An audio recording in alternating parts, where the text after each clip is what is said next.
Boa tarde, amigos do Cyber Snapshot. Boa tarde, meu. Estamos aqui, eu e o Wilson Lauria, eu direto de Campinas, o Wilson direto da capital federal, para falar das encrencas da semana. Boa tarde, Wilson. Tudo bem, Paulo? Boa tarde.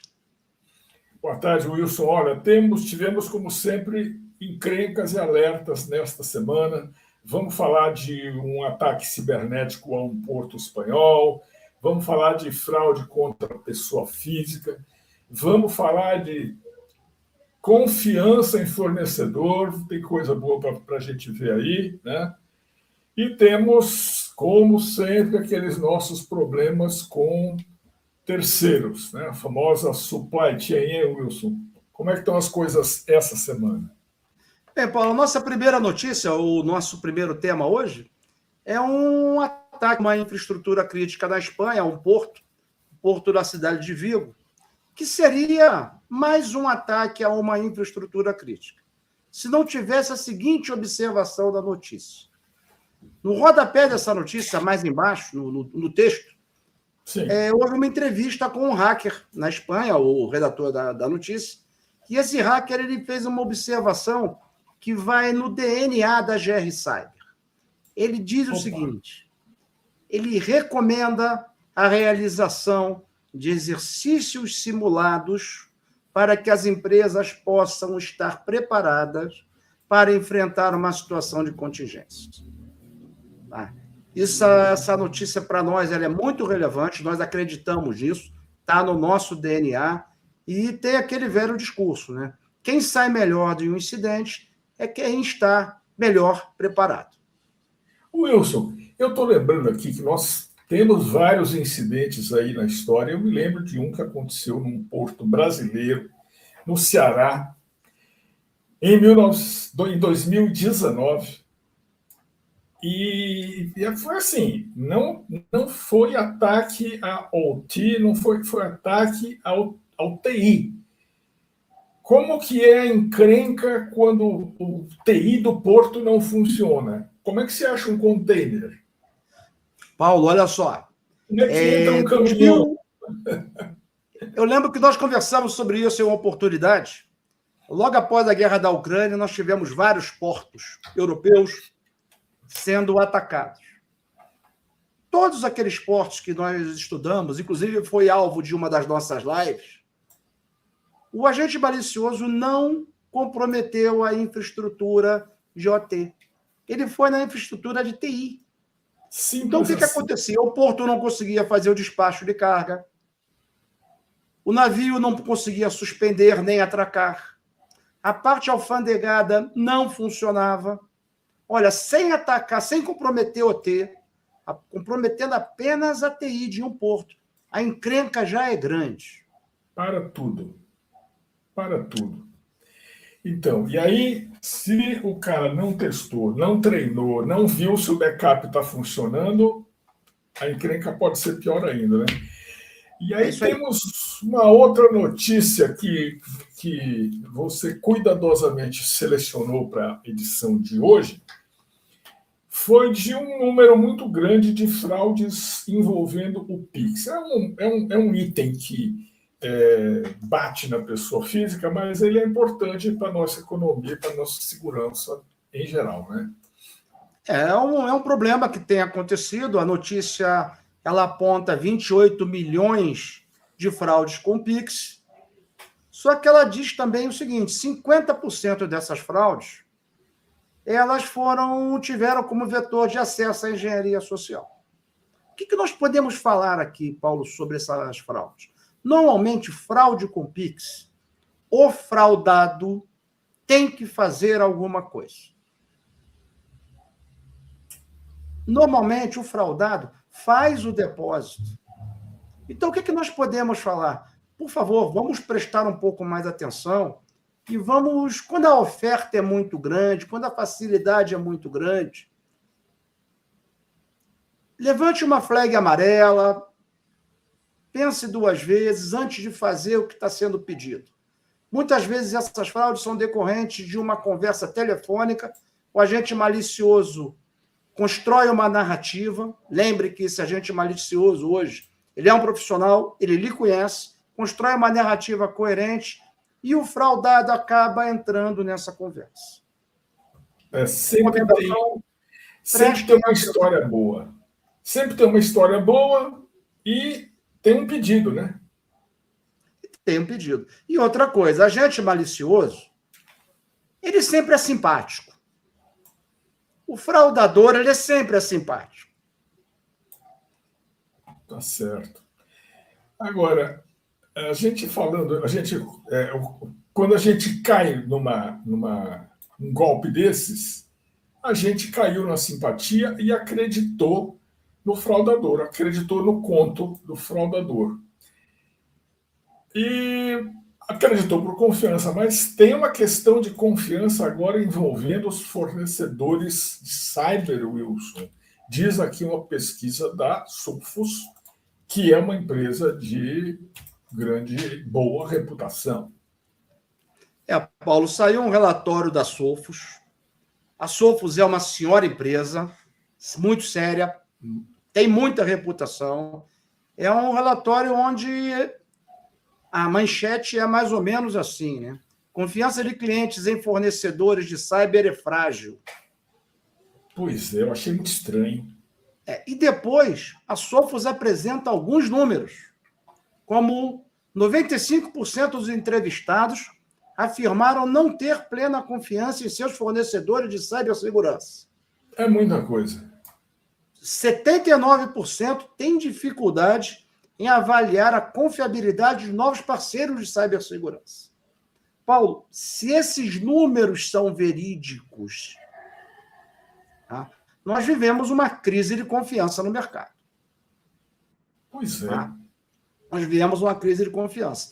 E essa questão é muito complicada, porque segurança tem como confiança um dos seus pilares. Se você não tem confiança, como é que eu vou trabalhar com um fornecedor que eu não confio nele? Esse é um problema. O que eu vejo nessa conversa toda, né?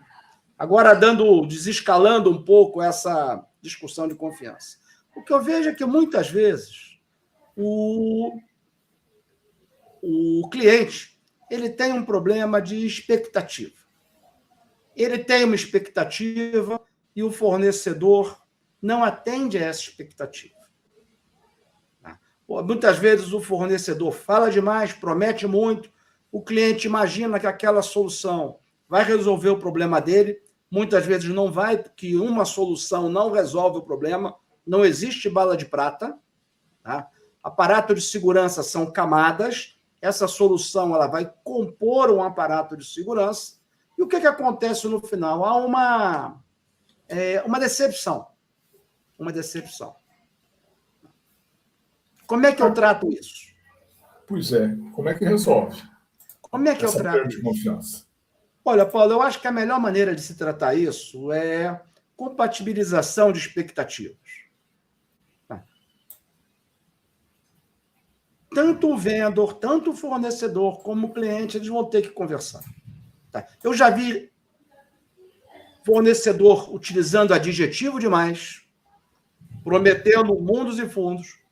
Eu já vi cliente escrevendo requisitos do que não existe. Então, eu acho que uma boa conversa, uma boa compatibilização de expectativas é fundamental para construir confiança. Segurança é um processo de construção de confiança. E eu acho que está acontecendo agora no mercado. Tem acontecido uma coisa que a gente vê no dia a dia, isso está no noticiário, isso está nas bolsas, é que os fornecedores, pouco a pouco, eles vão agregando serviços. Então, você vê um fornecedor que antigamente ele só fazia pentest, aí ele passa a fazer gestão de rede, passa a ter um SOC, passa a ter gestão de resposta, gestão de dispositivo, e isso que você acabou de falar, eles vão para o cliente levando o céu, dizendo, o cliente que está tudo eles têm ali, tudo se resolve. Né? A impressão que eu tenho é essa. Mas a verdade não é 100% assim, né? Paulo, não é. Existe um conceito que eu vejo como muito difícil de implementar em cibersegurança, que é aquele one-stop shop. Você numa parada, você encontra tudo. Eu acho que esse é um conceito meio complicado, a realidade não é bem assim, porque alguém que diz que que ele tem condições de resolver tudo, ele está terceirizando muita coisa. Então, eu tenho uma flagzinha amarela para esse conceito. Mas, voltando à notícia, ao seio dessa notícia, embora seja crítico essa relação de confiança, tem uma ressalva que eu gostaria de fazer e submeter à reflexão do pessoal que nos escuta. E essa reflexão é o seguinte: será que o nosso consumidor, hoje, ele não está amadurecendo e está comprando melhor, está questionando o seu fornecedor, não aceitando aquelas... O artigo fala, inclusive, isso. Não aceita mais aqueles argumentos genéricos. Hoje, o comprador ele exige evidências. Eu acho que esse é um ponto muito positivo, até porque demonstra maturidade no mercado. Então, vamos utilizar menos adjetivos, vamos para a evidência. Vamos demonstrar evidências. Não adianta falar que tem IA. Hoje, todas as soluções têm IA. Tá? O que a IA agrega? Qual é o benefício que eu estou pagando por essa IA? Então, essa é a conversa que eu vejo a melhor maneira de se resolver essa crise de confiança. Espero que cada um reflita sobre isso que você acabou de falar e ajude a superar essa crise, porque está com cara de... Com esses números, está com cara de crise, né? Daí nós temos mais dois itens aqui. De novo, ataque ao repositório do Axios levou o malware a sistemas. O Axios é um sistema de back-office que faz conexão entre sistemas, né? E, como sempre, foi atacado, né? Como sempre, não. Como outros, foi atacado. E a Nissan também confirmou um ataque a um fornecedor que teve roubo de dados de clientes dela, e acho que de funcionários também. Outra vez, terceiros, né, Wilson? Paulo, essa questão de segurança de partes relacionadas, ela hoje... A parte relacionada hoje, ela é um dos 3 maiores vetores de acesso empregado pelos agentes maliciosos. Então, eu acho que esse é um tema que cada vez mais estará presente. Houve um boom dessa discussão na Europa com a publicação da NIS2. Eu acredito que no Brasil nós estamos vendo as tratativas para se criar um arcabouço regulatório. Esse arcabouço regulatório vai tratar de terceiras partes. Não tem como não tratar. Tá? Indo diretamente na questão da Nissan, tá? Da notícia que foi publicada em um site, The Records, o que nós podemos falar sobre isso? Primeiro, a narrativa das duas partes ela está divergente. A Nissan diz que não houve vazamento de dados de seus clientes e o agente malicioso, que é um grupo chamado Everest, diz que tem os dados. Independente de ter ou de não ter os dados, o que aconteceu? Esses dados da Nissan foram comprometidos por uma terceira parte. Não houve acesso às premissas da Nissan. Aquela terceira parte comprometeu os dados da Nissan. O que nós temos aí? Nós temos aí uma discussão que todo jurista vai adorar, é uma discussão de compliance. É uma discussão sobre agentes de tratamento, controlador do dado e o operador do tratamento desse dado. Então, é um excelente case para essa discussão jurídica, quem é o responsável, quem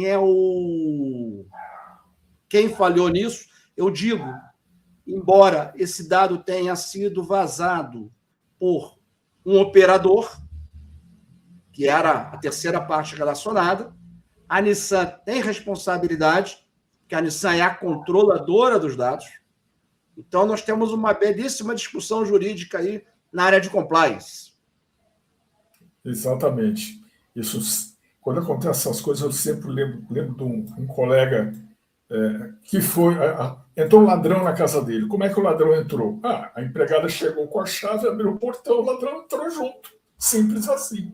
Não é assim que acontece? É assim que acontece. Paulo, eu queria apenas fazer uma ressalva, tá?